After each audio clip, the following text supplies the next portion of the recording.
wildfires cost the U.S. economy up to $893 billion every year. Early estimates already put the cost of the recent wildfires in Southern California at $57 billion in total damages and economic losses. But over the years, Americans haven't just stood by. They've taken the fight against wildfires into their own hands, designing custom homes with extra fire defenses. It's a metal roof, it has a stucco exterior, 10,000-gallon water tank. Reviving the indigenous practice of controlled burns, or rushing to find new ways to save their businesses as fires approach. Here are some of the ways people have been adapting to a world where fire season may never end. These pilots are flying what's called a super scooper. At around $30 million, it's one of the most expensive aerial firefighting aircraft ever made. It's literally a boat with giant wings, and it's built like a tank. It looks like no other plane in the world. The CL-415 Enhanced Aerial Firefighter can scoop and drop 1,400 gallons of water on wildfires in a matter of minutes. Compare that to this 1970s plane, which could only drop 200 gallons of water at a time. $30 million is very expensive for any aircraft. However, it's actually the most cost-effective aerial firefighting asset. Super Scoopers revolutionized aerial firefighting, and Insider got an up-close look with Bridger Aerospace to see how this aircraft is tailor-made to fight fires. Airplanes have been used to fight wildfires for almost 100 years, but early attempts weren't nearly as effective. In the 50s and 60s, almost all the aircraft used to fight fires were retired or salvaged World War II aircraft. Tanks were strapped to the middle, and they were used in a very haphazard, provisional manner. Some of these makeshift firefighting planes were only able to drop 150 to 200 gallons of water at a time. Not really effective in today's world, but at the time it's the best they could do. Canadair was contracted to design a plane specifically to fight fires. So they designed the grandfather of this airplane, the CL-215, looked very similar. Which Viking Air Limited modernized in 2020, retrofitting the CL-215 with a new avionics system, turbine engines, and more. It was taken down to its bones and created essentially a new airplane. Weighing in at 30,000 pounds, the CL-415 EAF is 30 feet tall and has a 93-foot wingspan, just 24 feet shy of a Boeing 737's wingspan. When you're up close to it and you really appreciate just the massive size of it. But despite its size, the aircraft was engineered to fly like a much smaller plane. When you look at them, they don't necessarily look like they'd be an aerobatic or stunt plane. We're taking a plane almost the size of a C-130. We're flying it at extremely narrow canyons, very low altitude, banking high G turns at a high rate of turn. Flying an aircraft this big, that low, and that dangerous of an environment is very rare. The Scooper is so nimble because of its flight control surfaces, or aerodynamic devices that pilots use to adjust and control the aircraft. On any plane, the main control surfaces are the ailerons, which control the plane's roll, the rudder, which controls yaw or the aircraft's direction, and elevators, which control the aircraft's pitch. And in the case of the Super Scooper, those flight control surfaces are supersized. That's important because when you're flying slow and big, you need to have a lot of aileron area, a lot of elevator area to be able to move that aircraft as quickly as you need to at those low speeds. That's why this rudder is 25 square feet larger than that of a Boeing 737-900. Even though the Super Scooper is 10 feet shorter and half as long. This is crucial for the Scooper. It needs to slow down to 90 knots, or just over 100 miles per hour, to perform a scoop. That's almost half the aircraft's standard cruising speed. Once you've identified your scoop site and you're coming in, you go through your pre-pickup checklist. One of those items is probes down. Probes are down. The way the aircraft picks up water is it does not stop or suck it up. There's no vacuum. It scoops it, and it scoops it through what you see here. 2 probes on either side of the keel of the aircraft, about the size of your hands put together. And as soon as you hit the water, they catch. You can feel that in the cockpit. You got to be ready for that catch with the yoke. Right there, get ready to add some powder. Now. Oh. And the water begins filling almost immediately. It takes the Scooper 12 seconds to fill its tanks with 1,400 gallons of water, during which time the pilot has to maintain the plane's speed and direction.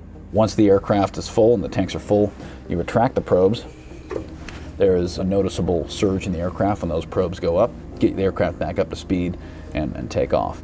Now 11,000 pounds heavier, the aircraft relies on its design to ascend from the surface.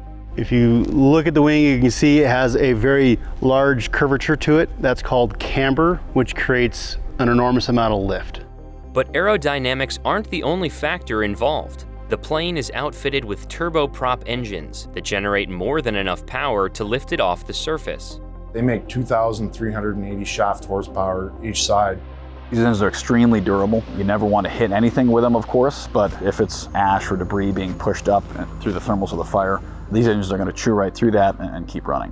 All that enables the scooper to ascend back up to its previous altitude in roughly 3 minutes. Scooper 282 is inbound, loaded for the drop.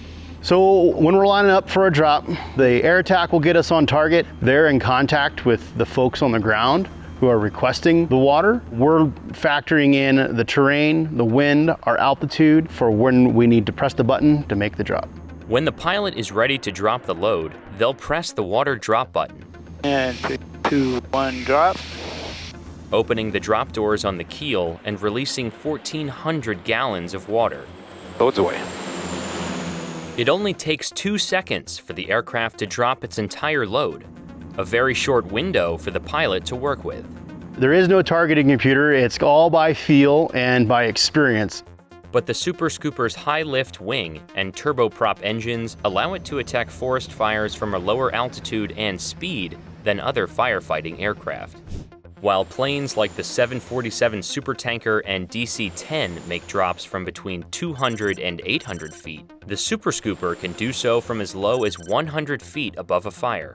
When you're fighting fire at low altitude, flying through mountains and smoke and trees, having the ability to quickly adjust to terrain variations, other aircraft in the area, or obstacles that emerge through the smoke is very important. After performing the drop, the scooper can simply head back to the water source to pick up another load, rather than refilling on the ground.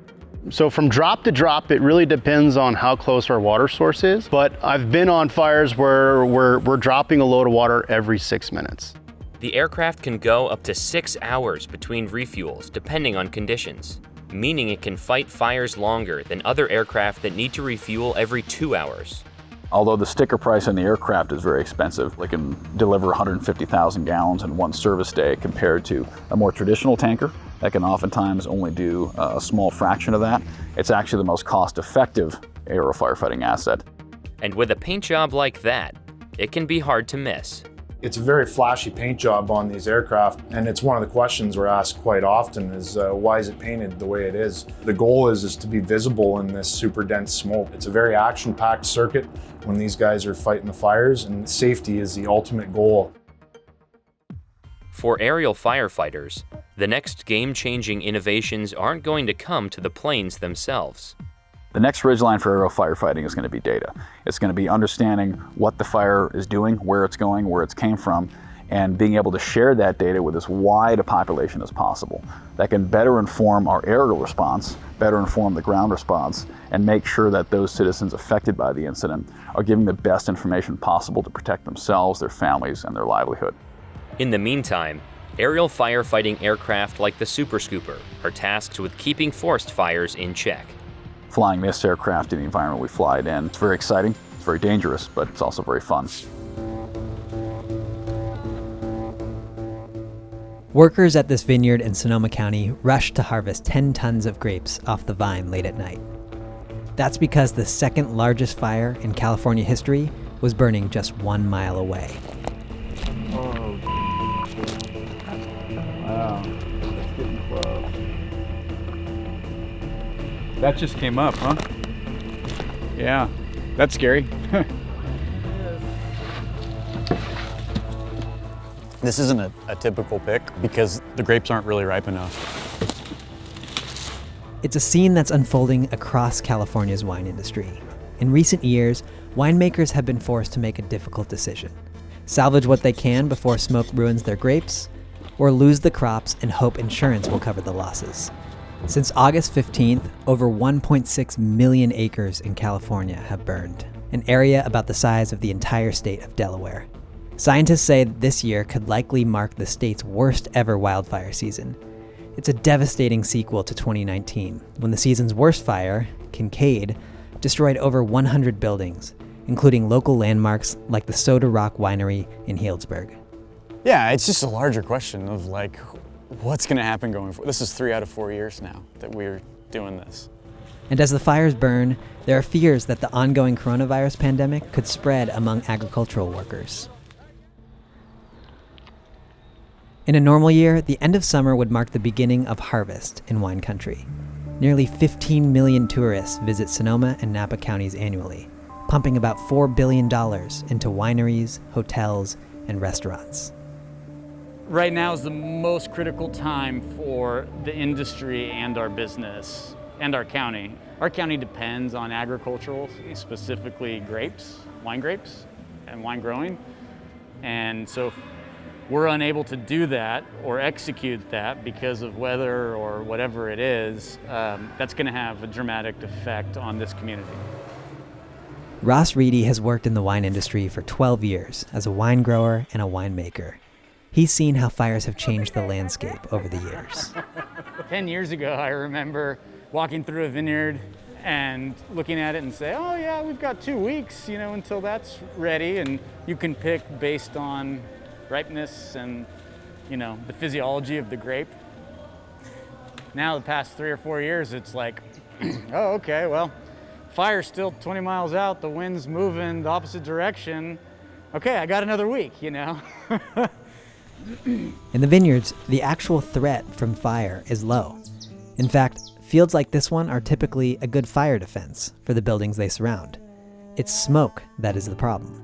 The reason for that is something called smoke taint. So, if you have smoke that sits in a vineyard over a period of time, it latches onto the skins and the sugar. It actually creates like very heavy barbecue, ashtray kind of characteristics in the wines.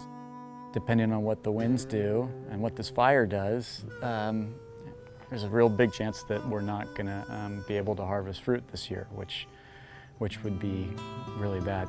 Some vineyards are just one lost crop away from their business coming to an end. First of all, it hurts the grower. This particular grower has insurance.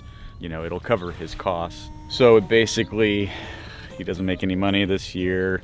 He limps along. If he was in dire straits, could potentially ruin, kill his business.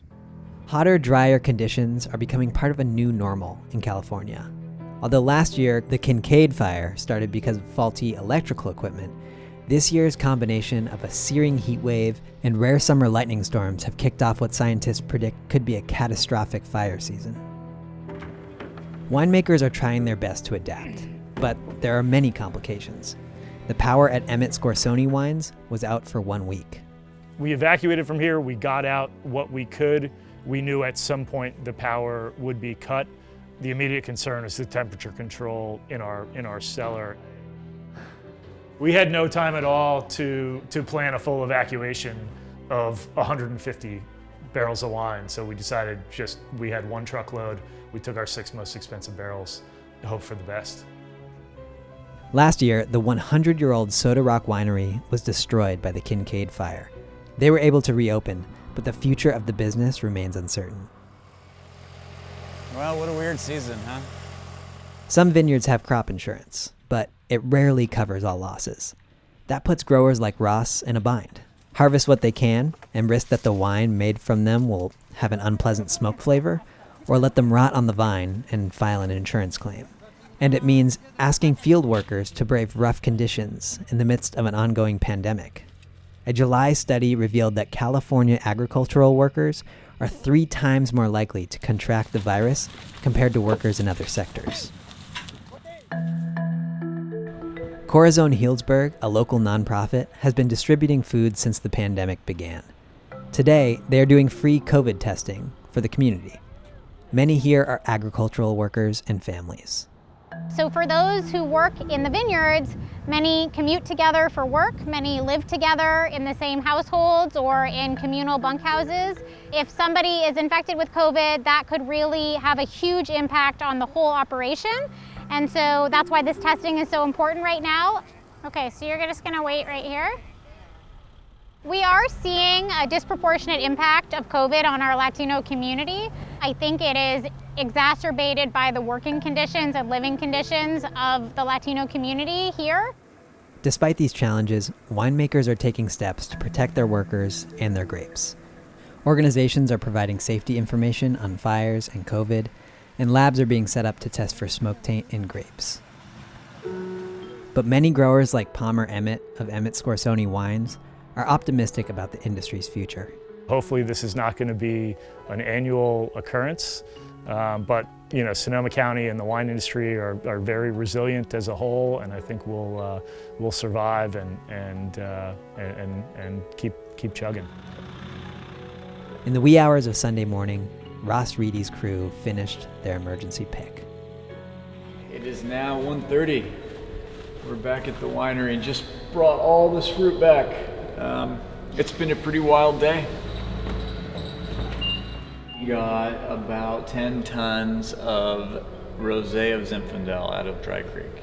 And it's not ideal. We would have loved to have turned this into a still red wine, but you gotta do what you gotta do. Tomorrow is a new day, a whole new set of circumstances that are gonna be difficult to navigate through, but that's the way it goes right now. The largest fire in Sonoma history burned through here last October. Sorting through what the fires leave behind has become a regular part of life in California. That was my room, that was my bed. My grandma had that bed since before I was born. I don't even like being here right now. I don't like looking at it. California has always burned, but 3 years of back-to-back fires have taken a devastating toll, and an insurance crisis is unfolding. I'm happy to have survived it, but I'm very unhappy that I lost all my neighbors. While no one died in the latest fire, people in Sonoma County have to make a choice: live with the risk or leave for good.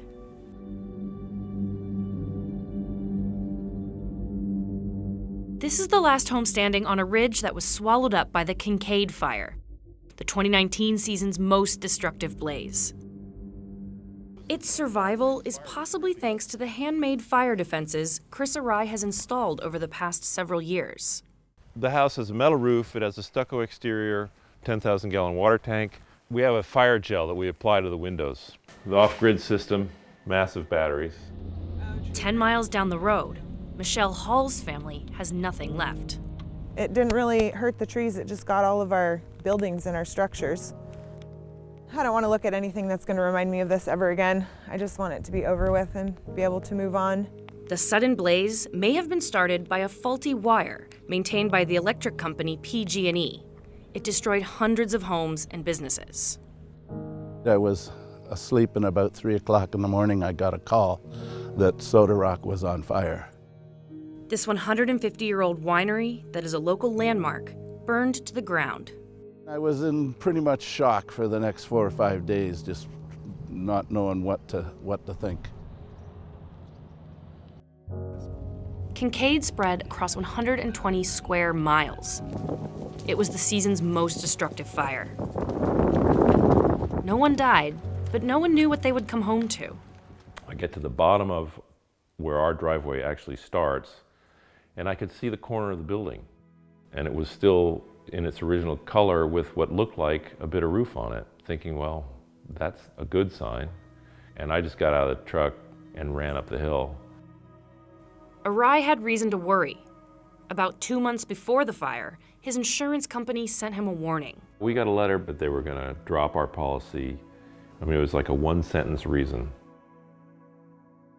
That they just decided we were too high risk for them. Definitely the DIY aspect saved the house. An electrical engineer, he dedicated himself to building a home that could withstand wildfires. He poured the concrete basement just before the 2004 Geysers fire ripped through the area. 15 years later, As the Kincaid fire loomed, the sheriff and multiple fire crews warned him to evacuate immediately.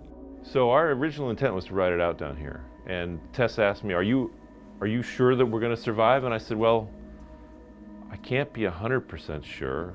I'm 95 plus. He used every waking minute to prepare the house, boarding up windows and smearing them with flame-repellent gel. It's what's called a hydrogel. His off-the-grid solar panels powered a sprinkler system that surrounds the property. So these sprinklers have a radius of about 45 feet. So they can put a fair bit of water down out there that keeps those lower fuels from catching.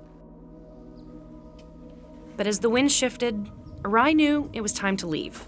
He jumped in his car and drove down the hill. 3 hours later, the embers began to fall like snowflakes. This is footage from a camera that he set up right before he left. I would definitely ride it out now. Absolutely, because now I know that the house didn't burn. Arai is one of over 350,000 California homeowners who've been dropped by insurance companies in the past 2 years, in what some experts have called a crisis. Michelle Hall, now without a home, hasn't been able to get insurance for years. A local charity is helping her pay for accommodation while her family figures out what's next. So the companies, a lot of them wouldn't even, like you said, touch our house. They said, absolutely not. We're not going to insure you. It's too high risk. One of the few heirlooms to make it out in their rapid evacuation was the 100-year-old deed to their homestead. I, Woodrow Wilson, President of the United States of America, in the year of our Lord 1916. Generations of her family grew up here. I learned to hunt, trap, and play in the dirt.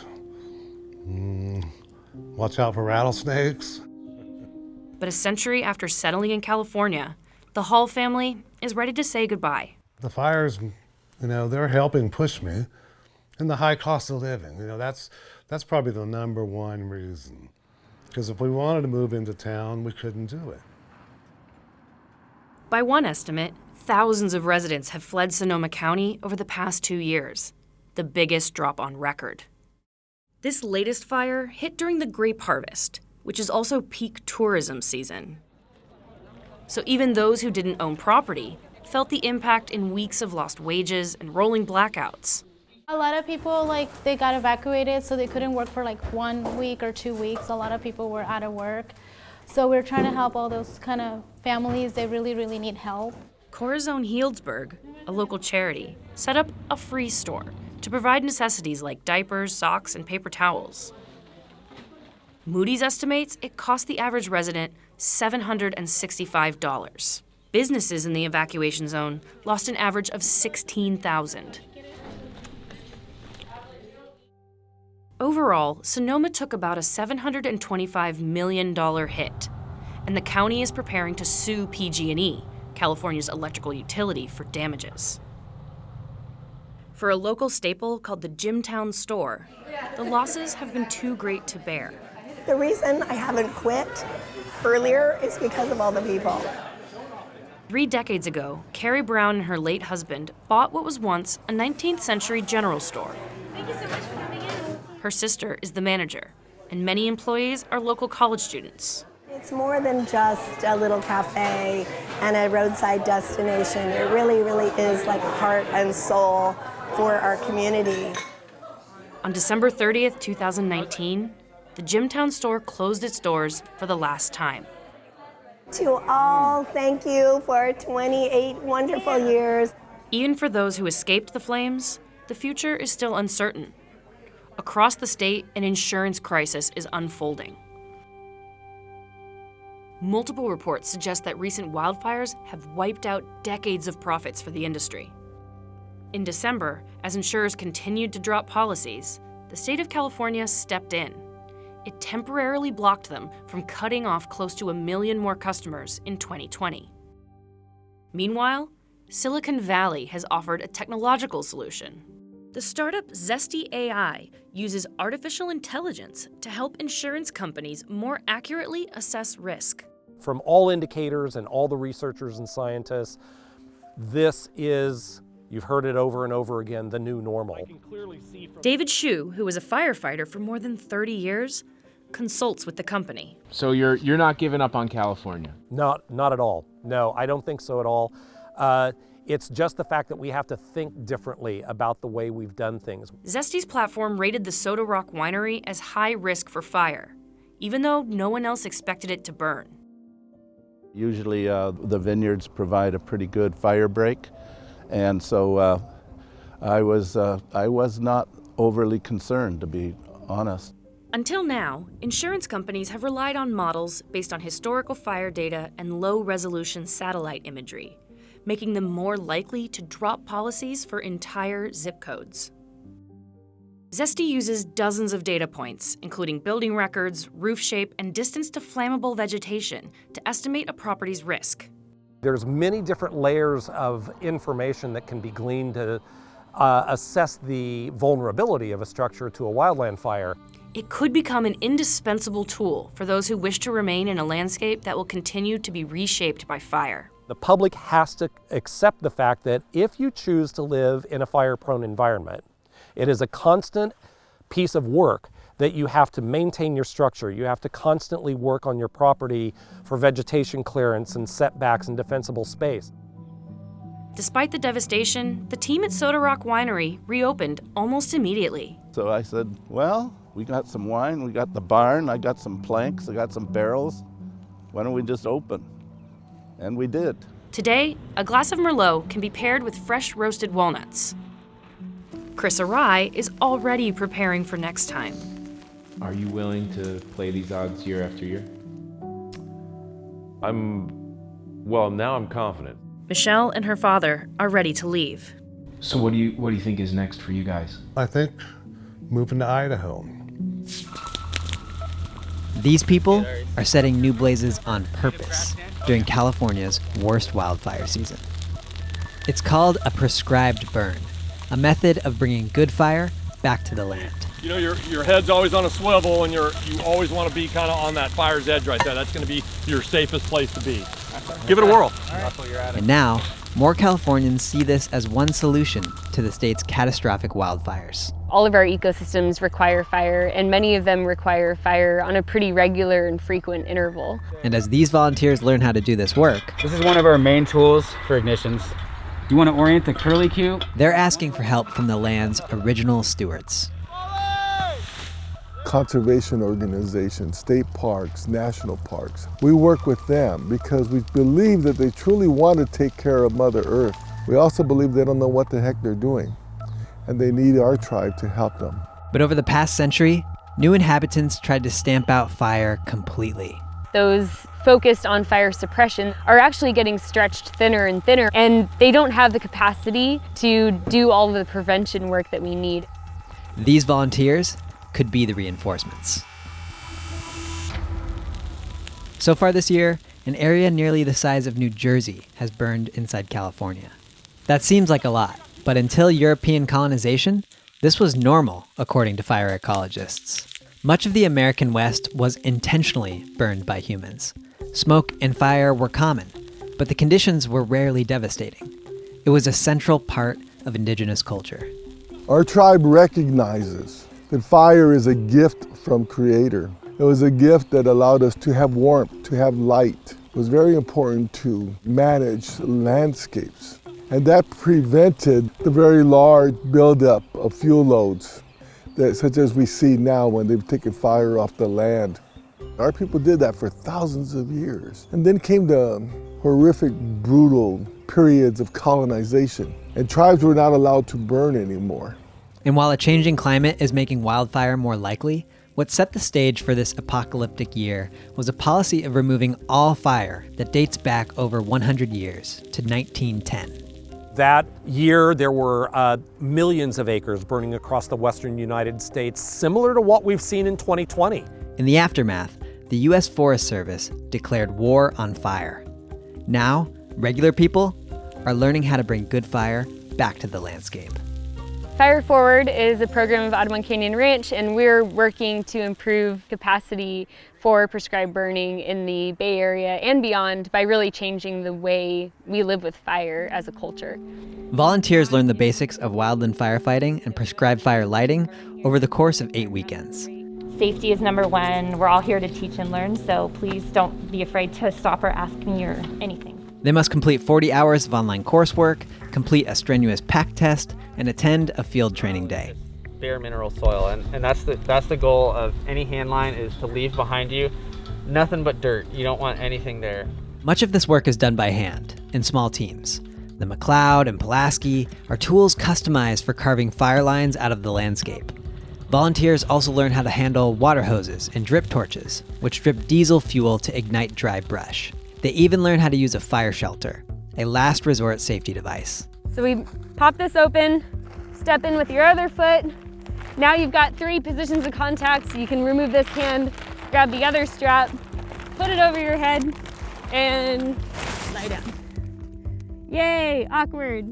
This training has attracted a wide cross-section of Californians. 18-year-old Orion Burnham-Pullman is an aspiring firefighter. Emily Brody is earning a PhD in ecology.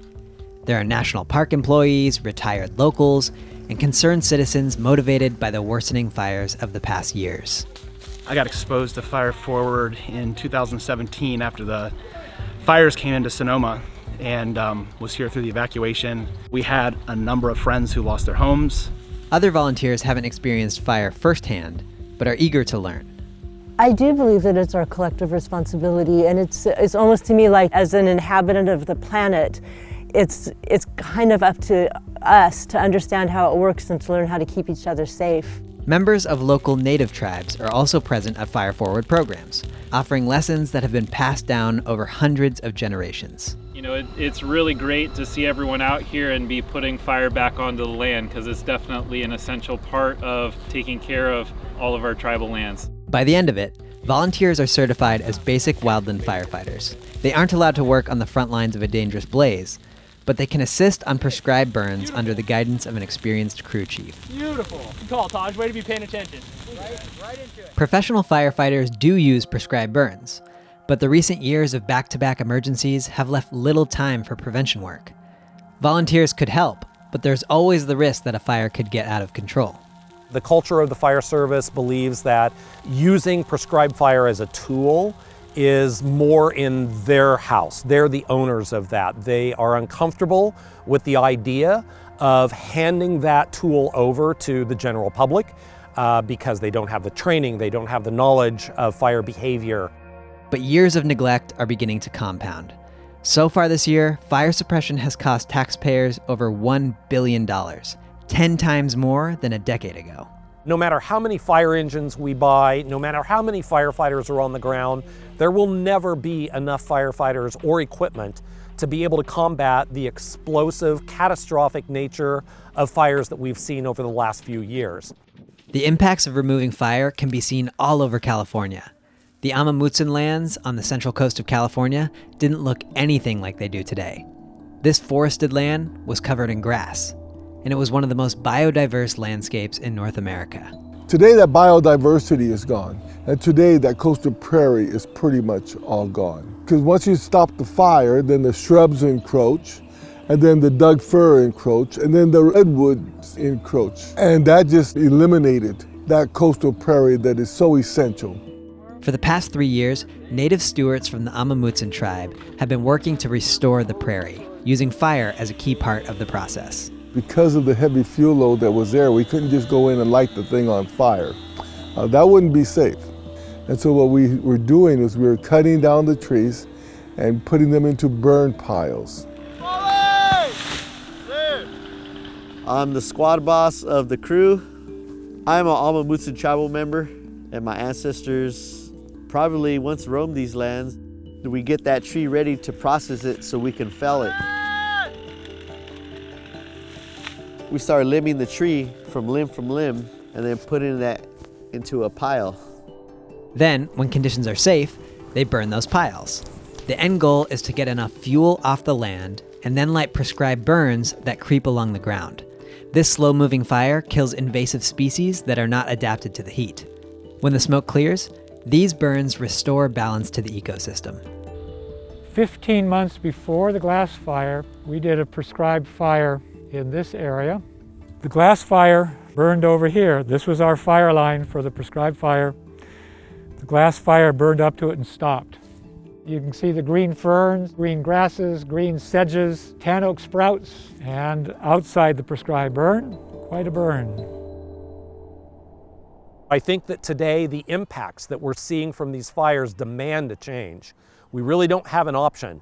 We cannot continue to see these kinds of impacts and losses, and we've got to do something to change. Back at Fire Forward's first prescribed burn of the season, the day starts with a welcome, prayer, and test burn from a tribal citizen of the Federated Indians of Grayton Rancheria.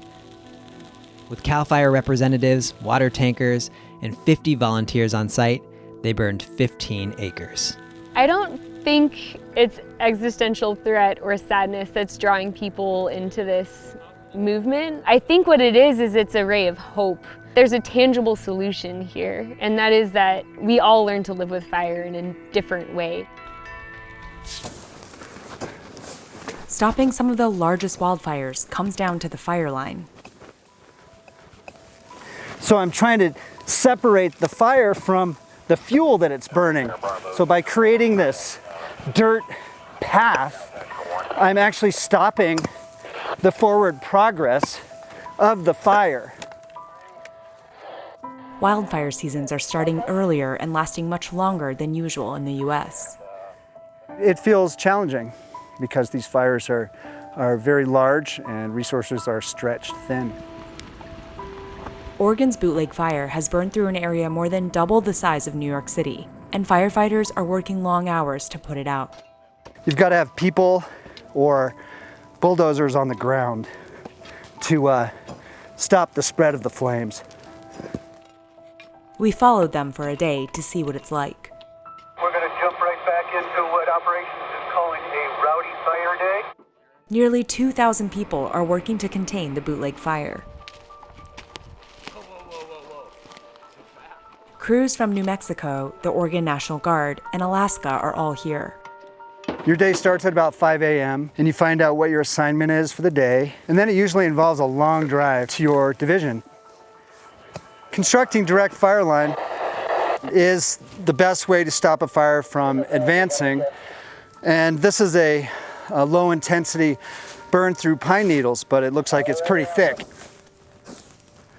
The fire here may seem mild, but if little pockets of vegetation are left burning, the flames can expand in unpredictable ways.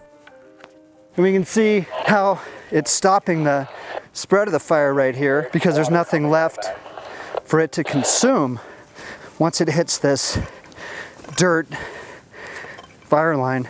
Depending on what type of firefighter you are, your day would consist of about 12 to 14 hours of doing that. Here's an area that would require a lot more attention. This is a dead and down tree stump, so you can see the fire is going to consume that and probably stay burning for many hours, maybe days. So this would require water or just a nice fire line around it and letting it burn out by itself. But some parts of the forest can still be salvaged. There's not a lot of slash or fallen trees on the ground here, so there's not ladder fuels to carry the fire into the treetops. So these trees are going to survive. Most of them are going to survive this. Mike also has a plan for survival, since the change in winds could make flames spread more quickly. I need to have my escape routes in place, and at this time my escape route is back down this short piece of fire line to the road. I'm in my 33rd fire season. I'm 54 years old. So I've fought probably more than 350 fires or so. The Bootleg Fire has been burning since July and isn't expected to be contained until October. But this land will take much longer than that to recover. Kind of looks like a graveyard of big trees and little trees. Those were tall trees that just burned down to toothpicks, basically. But it was obviously very windy, and was driven through the treetops from top to bottom. The embers from the pine needles and the branches, they're just flying for probably a quarter mile, half mile, and starting fires ahead. So that in turn feeds the fire that's coming. So it's just it's like leapfrog at that point. You know, once they get a lot of rain here, growth will, begin. It already is. But it's gonna take some decades for those to come back.